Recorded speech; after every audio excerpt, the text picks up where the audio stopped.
Sebelum menonton, jangan lupa like, subscribe, dan tekan tombol lonceng. Selamat menyaksikan.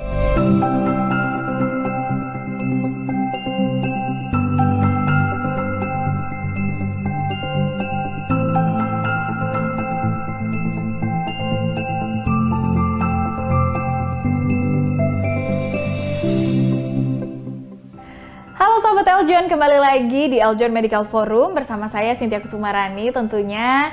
Dan di Eljon Medical Forum ini kita membahas mengenai seputar dunia kesehatan dan banyak sekali yang sudah kita bahas ya. Dan sudah hadir banyak sekali dokter-dokter, kemudian juga tenaga kesehatan dan dokter spesialis di Eljon Medical Forum ini. Kita membahas berbagai macam hal dan hari ini khususnya kita akan membahas mengenai mata, yaitu bagaimana cegah infeksi mata akibat lensa kontak ya. Karena memang sekarang lensa kontak juga menjadi pilihan untuk orang-orang yang mempunyai penyakit mata, misalnya minus atau plus, atau bahkan yang tidak sakit mata pun banyak sekali orang-orang yang menggunakan kontak lens ini dipakai untuk sehari-hari. Nah, apakah ada berbahayanya? Apakah ada resikonya dan lain-lain, bagaimana kita merawat lensa kontak ini agar tidak merusak mata? Nanti kita akan hari ini bahas. Di sini sudah hadir narasumber kita, ada Dr. Dimas Setia Adi Nugraha, spesialis mata dari Rumah Sakit Mata Masyarakat Jawa Timur. Halo Dr. Dimas. Halo Cynthia. Halo, apa kabar dokter?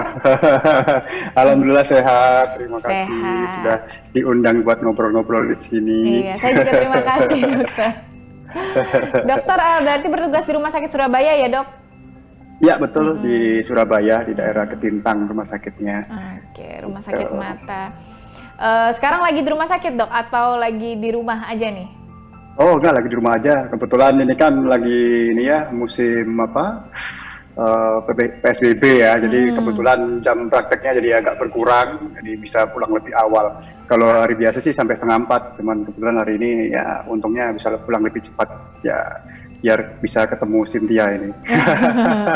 Oke, terima kasih loh dok, Oke. hari ini sudah menyempatkan. Dan dokter, hari ini kita akan membahas mengenai lensa kontak ya dokter ya. Dan sebenarnya mau tanya dulu nih dokter, sebelum kita membahas lensa kontak, mengapa nih dokter Dimas memilih spesialis mata? Kan banyak nih spesialis yang lain nih, kenapa memilihnya dokter spesialis mata? Ya menurut saya emang menarik ya, mata itu. Kebetulan kan saya juga orangnya suka IT nih, suka lensa, suka kamera gitu ya, suka kamera, suka hobi. Salah satu hobi saya memang fotografi. Jadi menurut saya mata ini menarik sekali karena dia kan kayak kamera, dia ininya, mekanismenya seperti kamera ya. Apalagi mata menurut saya ini sangat penting sekali karena mempengaruhi kualitas hidup seseorang gitu. Jadi kadang-kadang orang walaupun sehat, tapi kalau tidak bisa melihat pasti kualitas hidupnya akan sangat menurun. Jadi itu yang membuat saya pengen lah jadi dokter spesialis mata supaya bisa membantu untuk melawan kebutuhan di Indonesia gitu. Oke, luar biasa. Jadi memang udah seneng fotografi juga ya dokter ya? Betul. Oke, pantesan hari ini Mirip-mirip memang kameranya kamera. sangat-sangat bagus nih dokter. Ternyata memang Terima paham akan kasih. fotografer dan kamera. Mainannya kamera tiap hari. Oke, baik dokter. Kita membahas hari ini mengenai lensa kontak ya dokter ya. Mungkin yang pertama yang akan saya tanyakan, sebenarnya lensa kontak ini apa sih dokter, terbuat dari apa gitu? Sebenarnya digunakan untuk apa saja? Silakan dokter Dimas. Oke, jadi apa sih lensa kontak itu ya? Pada intinya kita lensa kontak memang pada umumnya digunakan untuk mengkoreksi kelainan refraksi. Jadi yang kita kenal kelainan refraksi itu seperti ini, mata minus ya, yang kita kenal secara umum aja ya, secara umum, secara awam adalah mata minus, mata plus, ataupun mata silinder. Atau juga kalau pada orang tua ada namanya presbiopia atau orang ngomong mata tua, itu juga plus, jadi memang kesulitan membaca jarak dekat, seperti itu. Jadi sebetulnya koreksi refraksi ini ada beberapa macam cara. Yang pertama adalah penggunaan kacamata yang paling gampang ya, salah satu juga saya ini pakai kacamata. Kedua bisa pakai lensa kontak memang ya, dengan lensa kontak sebagai alternatif. Dan juga terakhir ada namanya operasi LASIK. Jadi untuk mengkoreksi mata minus, plus atau silinder itu kita dengan sinar laser kita koreksi kelainan refraksi tersebut. Nah, jadi lensa kontak adalah salah satu cara untuk memperbaiki kelainan refraksi. Terbuat dari apa? Ya dia memang banyak sebetulnya macam-macam ya, karena ya paling gampang dia mirip seperti silikon lah, secara awam mirip seperti silikon. Sebenarnya lensa kontak ada beberapa jenis nih ya. Jadi mulai dari yang berbahan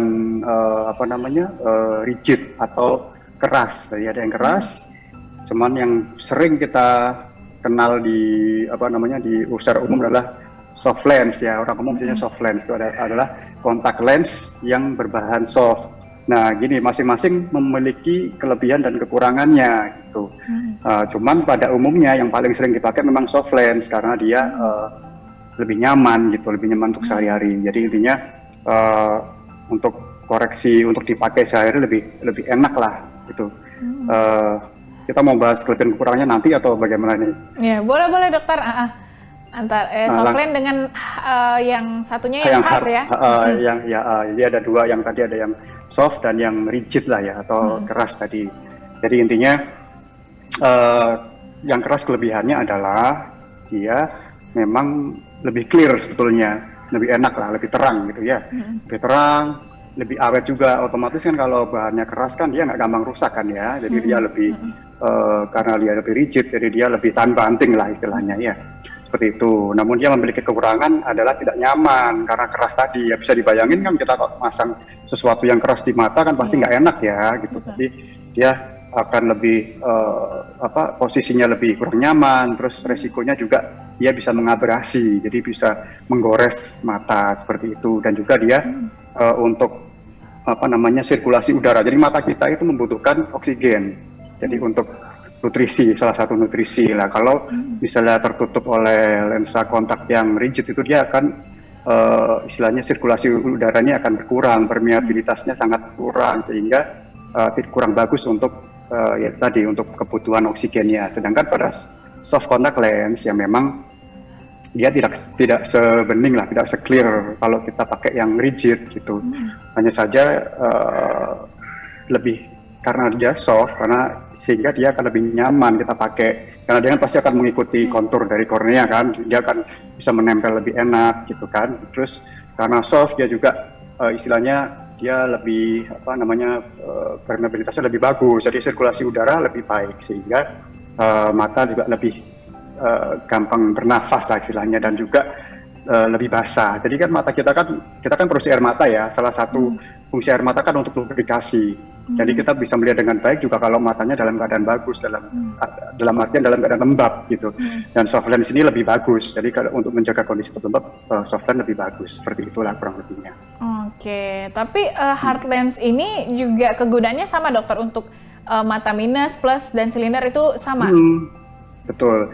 Jadi memang untuk yang tipe yang keras itu kurang lebihnya sama. Cuman ya sebetulnya sudah mulai ditinggalkan juga sih gitu, jarang dipakai, kecuali pada kasus-kasus tertentu memang gitu. Jadi kan ada memang yang jadi kontak lens ini sebetulnya nggak cuma buat kelainan refraksi aja. Jadi ada fungsi lain seperti fungsi terapeutik atau fungsi untuk sebagai pelindung. Kadang-kadang pada mata yang memang ada kerusakan kornea seperti itu. Jadi misalnya korneanya nggak bagus, entah itu karena sejak lahir atau mungkin riwayat trauma gitu kan, kadang-kadang mungkin kecelakaan atau apa, itu yang membuat kornea nggak bagus. Itu kadang-kadang juga kita kasih lensa sesuai kebutuhan gitu ya, bisa yang keras, bisa yang lunak. Tapi pada intinya mungkin yang karena lebih banyak digunakan yang soft lens sih. Jadi menurut saya sudah mulai ditinggalkan untuk yang lensa kontak yang keras untuk pemakaian sehari-hari seperti itu. Oke, baik. Saya juga jarang sih dokter yang mendengar orang yang sekarang masih menggunakan hard lens ini. Mungkin juga banyak orang yang baru tahu hari ini ternyata ada selain soft lens itu ada juga hard lens. Benar. Katanya dokter ada juga jenis kontak lens ini yang bersifat permanen ya dok. Itu artinya digunakan dalam jangka waktu panjang atau seperti apa, berbahaya atau tidak gitu loh dokter. Apakah memang ada permanen kontak lens ini? Oke. Jadi betul, memang soft lens ini bermacam-macam ya. Ada yang memang dia daily use atau cuma sekali pakai, istilahnya disposable ya.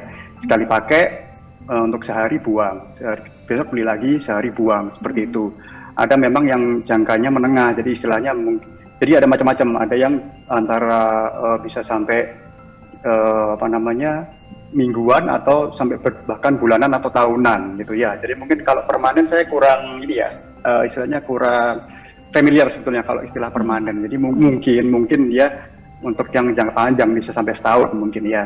Tapi intinya menurut saya ya lebih baik ya, masing-masing punya kelebihan kekurangan sih, masing-masing punya kelebihan kekurangan. Jadi memang kalau yang istilahnya disposable, yang daily use itu kan kadang-kadang ribet ya, masa sih tiap hari harus beli gitu kan. Kecuali kalau mungkin kalau misalnya Cynthia ada event, beli cuma sekali buat event hari itu ya mungkin nggak masalah ya. Tapi kalau untuk orang-orang yang memang pakai contact lens ini untuk penglihatan gitu kan, beli tiap hari juga lumayan gitu kan, pasti habisnya juga akan lebih mahal seperti itu. Sedangkan kalau lensa kontak yang mungkin mingguan atau bahkan bulanan itu kan istilahnya lebih ekonomis ya, beli sekali makanya jangka panjang seperti itu. Hanya saja yaitu perlu diperhitungkan juga, jadi kapan sih kita pilih yang daily use, kapan kita pilih yang lama gitu. Dan bahkan ada loh yang memang dipakai bisa sampai seharian sampai di bawah tidur itu ada, jadi dipakai sampai tidur pun ada. Nah tapi ya itu tadi masing-masing ada kelebihan kekurangan. Nah kalau memang yang daily use kesannya memang ribet ya, memangnya kesannya ribet, masa sih harus tiap hari beli. Tapi dia keuntungannya adalah dia lebih bersih gitu, karena kita kan pakai sehari buang gitu, jadi dia lebih steril, misalnya dia lebih steril, kita tiap hari buka dia steril gitu, dan kita juga nggak perlu cuci-cuci lagi kan, gitu, karena setelah pakai selesai buang gitu, besok kita beli lagi, dia masih steril, baru terus, dari istilahnya terjaga sekali sterilitasnya, lebih higienis gitu, jadi lebih kelebihannya di situ. Sedangkan yang memang yang pemakaiannya jangka panjang itu adalah ya memang praktis dia, karena kita nggak perlu beli terus tiap hari gitu ya. Cuman semakin lama kita memakai kontak lens itu, nah itu resiko infeksi juga lebih besar. Kenapa? Karena memang gini kan, tiap orang kan beda-beda ya. Ada yang mungkin rajin, istilahnya orangnya higienis, ada yang orangnya malas. Mungkin kalau cewek mungkin ya mungkin lebih memperhatikan ya. Jadi mungkin pakai risih nih nggak enak, cuci lah gitu, cuci atau rajin-rajin mungkin netesin air mata lah, air mata buatan atau gimana, lebih rajin cuci lah. Tapi kadang-kadang kalau cowok-cowok ini kan kadang-kadang mungkin ya mandi aja mungkin cuma sekali sehari kayak gitu kan. Jadi mungkin untuk membersihkan kontak lens setiap hari buat nyopot, bersihin, nyimpen itu ya mungkin lebih males, atau malah bahkan cuek aja dipakai tidur gitu. Nah itu cukup berbahaya, karena kita dalam beraktivitas sehari-hari pasti kan terpapar macam-macam ya, apalagi kalau memang kerjanya di luar, misalnya di luar ruangan ya, outdoor activity, kena panas, kena debu, kena angin, ya terus istilahnya kadang-kadang kita nggak sadar ngucek-ngucek, nah itu resikonya tinggi terpapar oleh kuman, sehingga untuk kontak lens yang memang dipakai jangka waktu panjang ini nggak rekomen kalau buat orang-orang seperti ini gitu. Kalau emang yang orangnya yang memang ya tanda kutip jorok gitu ya, mungkin lebih cocok pakai yang daily use, sehingga dia udah nggak mikir nyuci-nyuci lagi, ya udahlah beli baru terus. Dan sebetulnya sih kalau dihitung-hitung ya, kalau kita misalnya beli kontak lens yang yang pemakaiannya cukup lama, itu kan kita juga harus mikir beli cairan pembersih kan. Betul. Cairan pembersih, terus ya macam-macam lah intinya untuk maintenance dari kontak lens itu. Sebenarnya kalau dihitung-hitung mungkin kalau kita beli cairannya yang bagus dan jumlah yang banyak, mungkin kalau di total hampir mirip sebetulnya kalau kita beli kontak lens yang daily use seperti itu. Jadi cukup menjadi pertimbangan adalah sebetulnya cara kita sehari-hari, bagaimana kita telaten nggak itu untuk bersihin kontak lens setiap hari gitu. Kalau memang telaten, oke, silahkan gitu. Semakin lama, misalnya mau pakai kontak lens yang istilahnya pemakaiannya mingguan atau bulanan, silahkan. Tapi itu dengan catatan nggak boleh jorok. Jadi emang harus rajin bersihin gitu. Karena resikonya cukup besar. Mungkin nanti kita bisa bahas ya resiko-resiko infeksinya untuk nanti mungkin di belakang ya. Jadi seperti itu. Saya rasa yang paling utama adalah itu. Oke.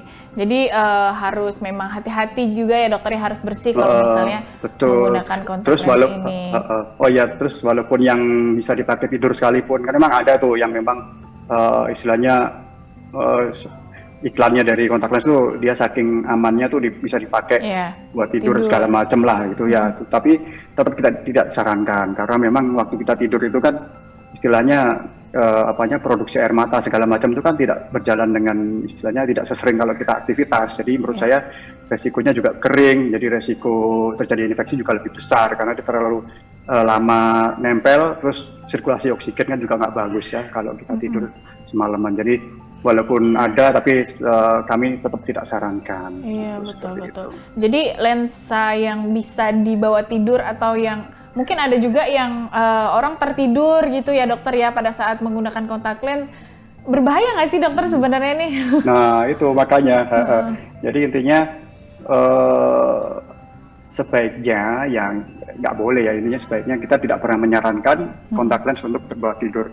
Kalau cuma kejadian kali 2 kali ya mungkin sih masih aman ya, asal jangan terus-terusan. Kadang-kadang mungkin gini, sekali bawa tidur, wah bangun, tentang apa-apa kok, terus diterus-terusin. Nah itu yang bahaya, karena kalau sekali 2 kali mungkin memang tidak terlalu berbahaya, tapi kalau terus-terusan, apalagi yang nggak pernah dilepas benar-benar berhari-hari, nah itu malah lebih bahaya lagi ya, karena nanti takutnya ada kuman segala macam masuk, tidak tercuci dengan sempurna gitu, malah akan menimbulkan iritasi, nanti matanya nggak nyaman, perih, pedih, merah segala macam. Nah itu harus segera diperhatikan gitu ya, kalau memang sudah ada keluhan-keluhan seperti itu, sebaiknya di stop aja. Nah jadi kebiasaan tidur pakai kontak lens sangat tidak disarankan intinya ya. Oke, jangan ya dokter ya. Jangan lah, berbahaya. kasihan matanya nanti ya, daripada matanya rusak malah nggak kelihatan kan sayang. Iya, oke. Nah kemudian dokter untuk penggunaan kontak lens ini apakah anak-anak juga diperbolehkan dokter? Misalnya dimulai dari usia berapa gitu dokter boleh menggunakan kontak lens ini? Oke, betul. Memang koreksi refraksi atau kelainan mata minus dan lain-lainnya itu memang harus dimulai dari usia muda, semuda mungkin. Jadi intinya kalau bisa kan intinya koreksi dari refraksi ini kan kurang dari umur 7 tahun. Karena kalau udah lewat dari umur 7 tahun itu resiko terjadinya mata malas ya, atau ambliop, mungkin Cynthia pernah dengar ya, istilah mata malas atau ambliopia itu sering terjadi, apalagi kalau minusnya tinggi dan tidak terdeteksi. Memang anak-anak kan sulit kan ya, kan mereka jarang ngomong ya, mataku kabur gitu kan, jarang ya. Biasanya ketawanya juga sudah agak gede gitu. Nah, itu intinya kalau kita orang tua seperti saya yang pakai kacamata ya harus waspada. Kalau memang punya anak harus diperhatikan nih bener-bener ini anak ada kelainan refraksi atau enggak gitu. Nah idealnya tetap seharusnya koreksi memang, tapi biasanya kita sih pakainya kacamata gitu. Kalau pada anak-anak kita jarang banget ya gitu, karena apa? Itu tadi kembali ke masalah higienis tadi gitu. Jadi kalau memang si anak ini memang benar-benar pengen, misalnya malu, ya sekarang kacamata sebenarnya lucu-lucu ya, kan jarang lah ya kacamata yang jelek kalau sekarang ya. Jadi mungkin kasus seperti itu jarang, tapi mungkin kalau memang anaknya malu nih, misalnya dibully sama teman-temannya gitu ya, dibully teman-temannya, terus dia malu nggak mau kacamata, ya mungkin bisa dipertimbangkan untuk pemakaian kontak lens.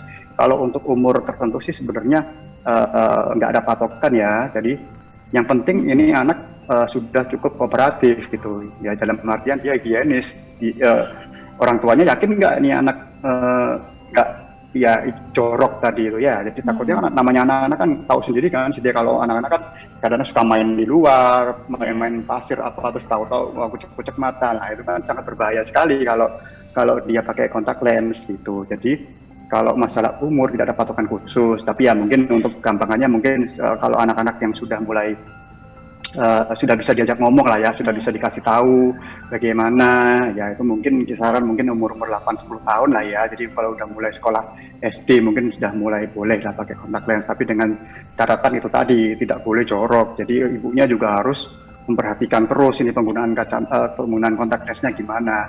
Tapi menurut saya tidak disarankan, lebih baik pakai kacamata aja karena lebih aman gitu ya. Walaupun mungkin kacamatanya tebel apa ya, mungkin dicariin lah kacamata yang mungkin lucu-lucu gitu ya, yang lucu-lucu biar anaknya suka make, yang bahannya juga enak, yang soft kan. Kalau kacamata anak kadang-kadang ada yang istilahnya kayak karet gitu, jadi lebih enteng, lebih enak dipakai lah seperti itu. Mungkin gimana caranya diindus untuk anaknya ini mau pakai kacamata. Jadi kontak lens itu pilihan terakhir lah menurut saya kalau untuk anak-anak. Jadi sebaiknya tetap kacamata dulu aja. Oke, betul. Apalagi anak-anak yang memang belum tahu juga mungkin cara menggunakan yang baik, menggunakan merawatnya ya, banget. dokter ya. Iya. Jadi nah, kalau misalnya ganjel kan gini kan pakai kontak lens kan ganjel kan pasti kan Iya, ya. Mungkin kalau kita orang dewasa kan ya sudah tahu oh kita pakai kontak lens ganjel, jadi kita nggak gatel istilahnya. Kalau anak-anak kan begitu ada barang di matanya kan takutnya waduh Iya, kucek-kucek dikucek-kucek, itu kan iya. lebih berbahaya juga. Jadi sebaiknya dihindari lah penggunaan kontak lens pada anak-anak gitu. Oke, baik. Nah, kemudian dokter, untuk orang dewasa juga nih, kondisi seperti apa dokter yang membuat seseorang itu tidak boleh atau tidak bisa ya menggunakan kontak lens ini, yang mungkin pilihannya dia harus menggunakan kacamata gitu? Baik, begini. Jadi kontraindikasi ya, istilahnya kontraindikasi untuk pemakaian kontak lens adalah kalau memang dia ada kelainan di korneanya gitu. Jadi istilahnya korneanya ini ada suatu penyakit gitu, atau matanya lah ya, mungkin dia misalnya punya alergi gitu, dia punya alergi, matanya sering merah gitu, sering iritasi, sering infeksi, ya itu nggak boleh karena penggunaan kontak lens akan memperparah kondisi infeksinya gitu. Terus bisa juga kalau misalnya ada luka gitu, misalnya orang pemukaan korneanya itu nggak ada kelainan di korneanya, biasanya bisa sejak lahir atau apa yang istilahnya tidak memungkinkan untuk pemakaian kontak lens. Jadi atau yang ini istilahnya sindroma mata kering. Jadi intinya gini, produksi air matanya sangat kurang sekali gitu. Jadi seperti saya bilang tadi kan mata itu kan kondisi normalnya kan harus dalam keadaan lembab ya, dalam artian cukup basah lah ya, sehingga takutnya dengan kontak lens ini dia akan pastinya akan mempengaruhi produksi air matanya, dia akan makin kering gitu. Sedangkan ada orang yang memang dari awalnya dia sudah punya kelainan di produksi air matanya, dia udah kering. Jadi kalau udah kering banget ditambahin kontak lens ya otomatis akan memperparah kondisi mata keringnya dan otomatis akan memicu yaitu kelainan-kelainan tadi, nanti akan timbul iritasi segala macam yang sangat tidak kita inginkan seperti itu. Tapi pada intinya kalau ada kelainan itu tadi ya sebaiknya jangan pakai kontak lens karena untuk pemakaian kacamata akan lebih aman seperti itu. Oke, baik. Oke, terima kasih Dokter Dimas. Nanti kita lanjutkan lagi di segmen selanjutnya ya dokter ya. Oke, siap, sama-sama.